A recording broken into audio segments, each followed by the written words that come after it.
The presentation of the game upon launch is pristine. The game automatically loads with a very simple and easy-to-use UI, and automatically starts the game in the monitor's native resolution.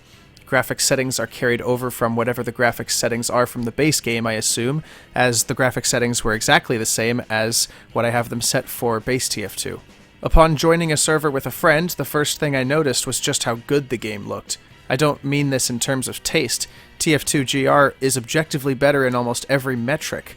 The lighting conveys depth in the maps, with dark areas containing true blacks and the bright areas illuminating the reds and blues in ways I had not seen since my days in Pre-Fortress 2.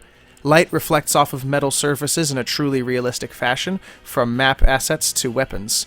Colors are sharper, yet still retain the painterly, sunburnt look of the Great New Mexico deserts. The tightness of the base game is preserved with further amplification of class roles. As a result of stripping away all the fat and bloat from the base game, the 9 mercenaries are finally distinct in their duties. Scout finally operates as a scouting class ought to, surveying the field and using flanks to his advantages.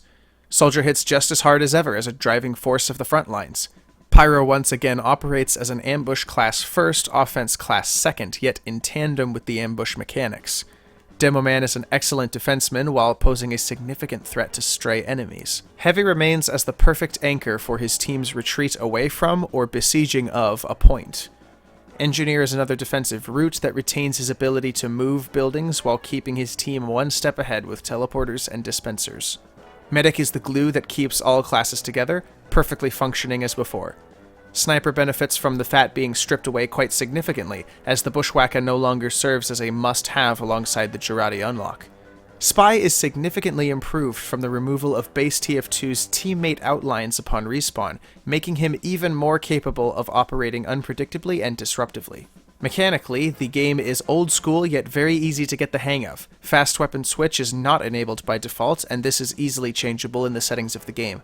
Automatic reload is removed, as it had not been introduced at the historical time the game cuts itself off at. Many people will complain about this, but considering that many other shooter games do not have this function either, the tactic of taking cover and reloading responsibly can be utilized effectively as a strategy this game now requires. If players want to grow in skill at this game, the lack of automatic reload will be a small learning curve in an otherwise wholly familiar experience. The weapons have been greatly reduced in size to account for what was released at the time the game cuts itself off at, but not all stats are historically accurate. For example, my friend who has played TF2 since day one on the PlayStation 3 was verbally shocked and somewhat dismayed to find that the equalizer had its speed boost upon low health removed, and was instead the nerfed version present in the base game today. From a balance perspective, perhaps this makes sense, but TF2 GR has always prided and advertised itself as a historically accurate rendition of 2010 Team Fortress 2. For as potentially useful as the equalizer might have been, even to the point where no other melee option for Soldier was needed, it is still a shame that they chose to abandon historical accuracy, as it can cause some whiplash for veteran players that expected a full follow-through on the promises of this game. For cosmetics, only the hats up to 2010 are included, and there are no further cosmetics. No torso or leg cosmetics in this mod, only headgear. TF2 GR can also only import cosmetics from the player's current TF2 inventory due to the hats being tied to a pre-existing microeconomy, so players will still need to buy the hats they want from Valve or various marketplaces. The lack of cosmetics makes the game less interesting to some, as there is a lack of supposed player expression, but this is a negligible issue, as it is entirely subjective what the player expression in this game extends to, as well as hats providing no mechanical functionality to the gameplay. Objectively, it creates less screen clutter for those focused on staying alive and playing the game, and while some cosmetics may not fit the art style in any respect whatsoever, the restriction to hats alone makes them far less of a potential distraction than in modern TF2. And for users who want a cleaned-up approach to the game, there is a setting to remove cosmetics altogether, even though the original cosmetics still tarnish the art style of the game to various degrees. It is a small blemish that has been kept for historical accuracy, and the ability to turn them off in the player's game settings makes this another negligible issue. Insofar as map design, the game has been brought back to its roots, in maps that mechanically and artistically suit each and every class to the levels that are appropriate.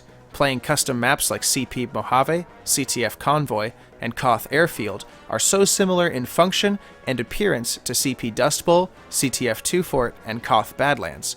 Arena mode returns, and it is a welcome sight. The team-focused free-for-all is a chaotic spin upon the game's mechanics that provides a wholly unique experience for players who have never played it. It demands as much attention from the player as possible to stay alive, and it is overall a great challenge to throw into the plentiful mix of maps each server can hold. As a side note, the default map rotation provided by TF2GR is more than enough for even a semi-populated server to thrive in, supplying a healthy 32 maps ranging from Arena, Control Point, Capture the Flag, King of the Hill, Payload, and Territorial Control. Naturally, custom servers can include whatever maps they so desire. Achievements are the method by which new weapons can be acquired. Even on day one, people have set up achievement servers to quickly acquire all the weapons in the game. But for people like myself and my friend, the experience of regaining the weapons in a merit-based system is perfectly acceptable. To gain alternative tools, one must work for them to some degree, and this is certainly nothing to complain about. Within my first half hour, I had already unlocked the Huntsman for the Sniper class, and the catharsis of knowing that something was accomplished in the game every time the achievement sound effect played was truly something to be proud of. As far as the little details, even these greatly improve the experience in cherry-on-top ways. Weapons dropped by players upon death now provide a medium ammo pack's level of ammunition.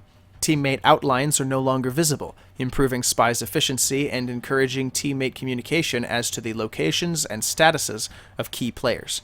Even in the more open maps like CTF Convoy, teams are tight and grouped together, from numbers ranging from 2 to 5 players per pack. This phenomenon, amazingly, is entirely organic. As a result of every class functioning well with the tools they are provided, players naturally form into groups, while those who still play in an individualistic mindset that the base game has now cultivated tend to suffer the most. For the time I played on launch day, every time I ran off to do my own thing, I was punished swiftly and appropriately, not by just one player, but a team. Whenever I stuck to my team, even if it was for a small gimmick like an engineer-stacked defense on Dust Bowl, results were far more beneficial. But even still, the attacking team operated like a team as well, and successfully counteracted these defenses by operating as a team. This is exactly what TF2 was designed for: accidental teamwork as a result of tightly designed mechanics for each player. People think this still exists in the base game today, but after playing for just one day in TF2GR, and purposely throwing out all previous conceptions of TF2 to experience this game as freshly as possible, I can confidently say such team play in basic casual mode is an utter myth. Even on the rare occasion team play organically occurs in casual TF2, it does not compare to the quality of results TF2GR provides. As an aside, by default, servers are enabled with all talk, allowing players to talk amongst each other, even on opposite teams. This provides significant opportunities to form sportsman-like relationships between teammates and rivals alike. TF2GR does not provide an extraordinary amount of unlocks like the base game does. Excluding stock weapons, standard TF2 provides over 150 weapons. Excluding stock weapons in TF2GR, the game provides 29. This may come as a shock and turnoff to many, but fret not. As a result of this change, the game allows players to grow within the supposed limitations of the game. As a result of only providing so many options to players, TF2GR allows players to grow in skill on a logarithmic rate unseen in the present base game. Many new players, like myself when I started, are overwhelmed with decision fatigue when they are presented with so many unique weapons with differing perks and downsides, causing a growth in many facets but at a much slower rate. TF2GR grants players only a few alternative playstyles and says, now, go play the game. The effect of this is quite similar to when I started playing Pre-Fortress 2. In that game, only one loadout is usable, with the grenades as further utility. Outside of that, the game simply demands through its mechanics and map design to get good for the sake of playing the game. Even with the unlocks present, and despite the historically inaccurate stats on some of them, Team Fortress 2 Gold Rush provides that exact same experience. I found that it was far easier to not need to worry about switching between the Machina, Classic, or Huntsman depending on the situation I found myself in, and when everyone else is limited like this, suddenly the playing field is level and far more simple to get a grasp of mentally. The decision fatigue vanishes, allowing unlocks to fulfill their true purpose as preferences that suit a particular method of play unique to that player, instead of utility to constantly switch as each situation changes. In so doing, the game allows players to grow in skill organically. As a result of organic growth, the growth increases at a rate I have never seen in base TF2. This game allows both new players and veterans to play on a level playing field, with the only exception being the achievements a veteran has acquired that allows them to use alternative means of destruction. But even with that in mind, a new player is not disadvantaged because he or she does not understand just how many tools there are in this game. For many players like myself, the stock weapons are more than perfectly suitable to learn the game through and stay with for hundreds of hours if so desired. Overall, I played Team Fortress 2 Gold Rush for 2 hours on launch day. I played with my good friend Black Dynamite, who has been playing Team Fortress 2 since day one on the PS3 with the orange box. In this game, I experienced a transcendence of the Team Fortress gameplay that I never thought I'd get to see. I watched a veteran play as though he was a kid all over again. I watched as people young and old enjoy themselves and the communities that are beginning to form, in spite of the complaints they have. While some complaints may be reasonable and others not, this game is a representation of what Team Fortress 2 is meant to be, in this Gold Rush source mod. The status of TF2 is elevated to the level of skill, consistency, coherent design, and mechanical depth that returns it to the respectability of its forefathers. This game is a true testament to the team-based design incepted back in the 1990s with Quake Team Fortress and Team Fortress Classic. And for as much as people may complain that some weapons aren't historically accurate, when stripping all subjective factors aside, TF2 GR is unmistakably a near-perfect masterpiece.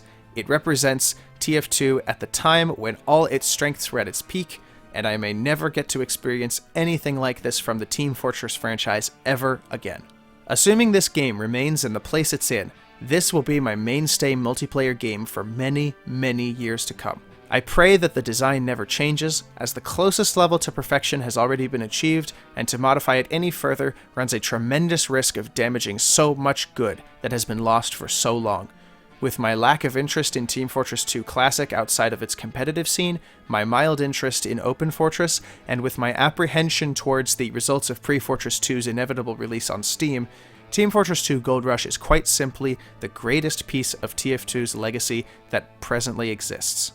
At long last, the best case scenario has been provided by a multitude of talented people that I cannot begin to express my gratitude towards.